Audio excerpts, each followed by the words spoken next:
Story Beans presents Maybe Tomorrow.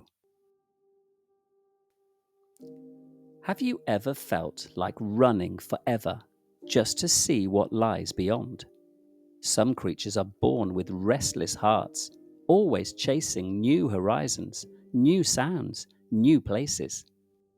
This is the tale of one such creature who finally found what he didn't even know he was looking for. In the heart of the sun-drenched Namibian desert, where ochre dunes rolled like waves and the sky stretched forever, there lived a sleek, chestnut-coloured horse with a black mane and hooves as swift as the desert wind. His name was Rami, and he never stayed in one place for very long.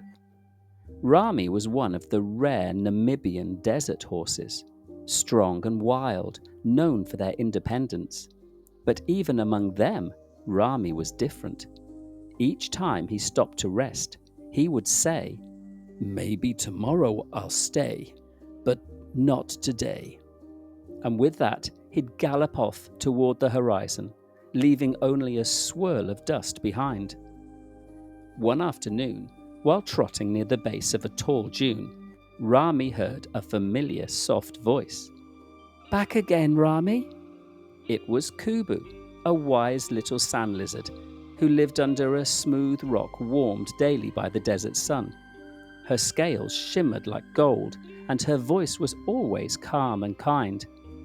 "I'm just passing through," Rami neighed.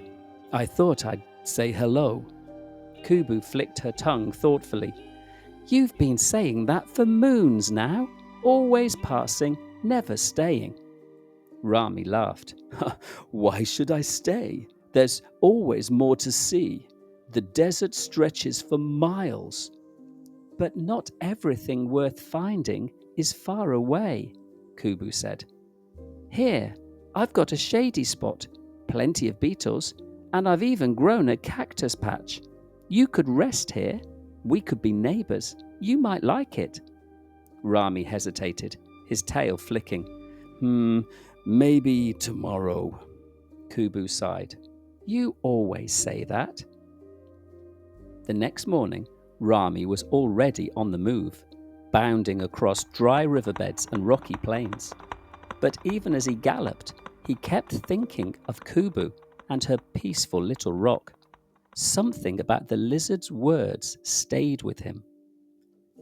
By midday, a dry wind began to whip the sand into spirals.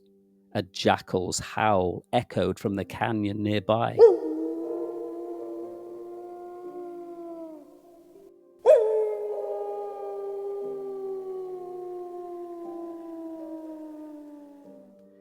Later that evening, Rami returned to the familiar spot near Kubu's rock.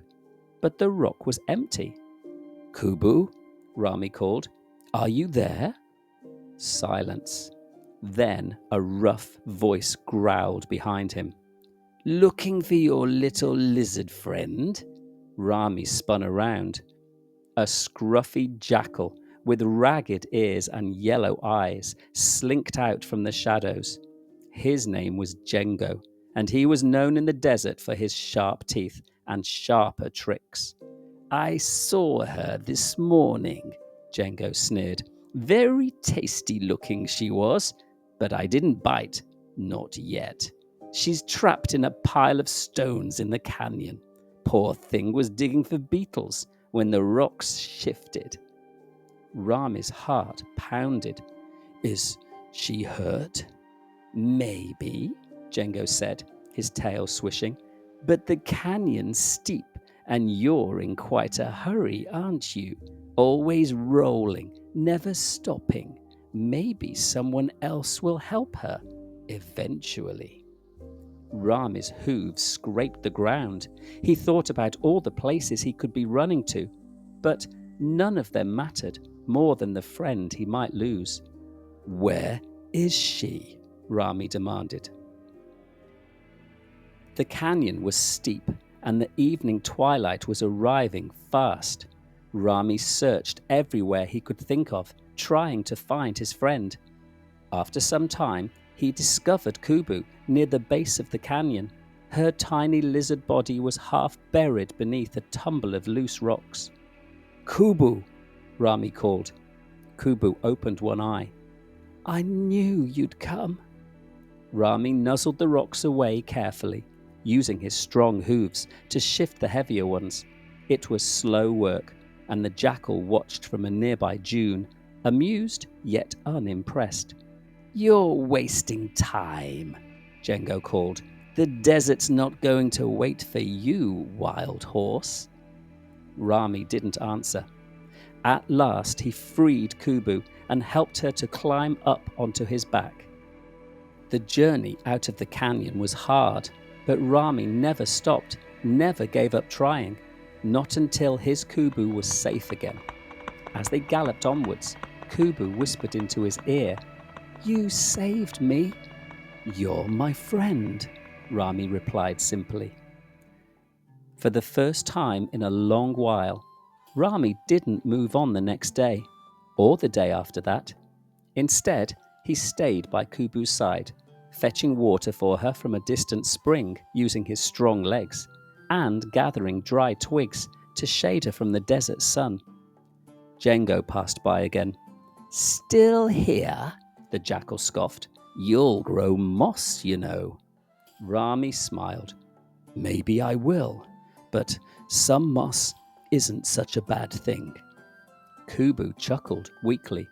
"He means roots, friends, a place to belong."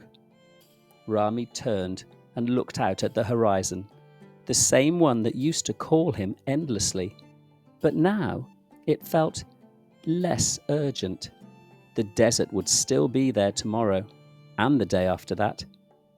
Kubu pointed to a patch of cacti. "There's a space there for you." Rami nodded slowly.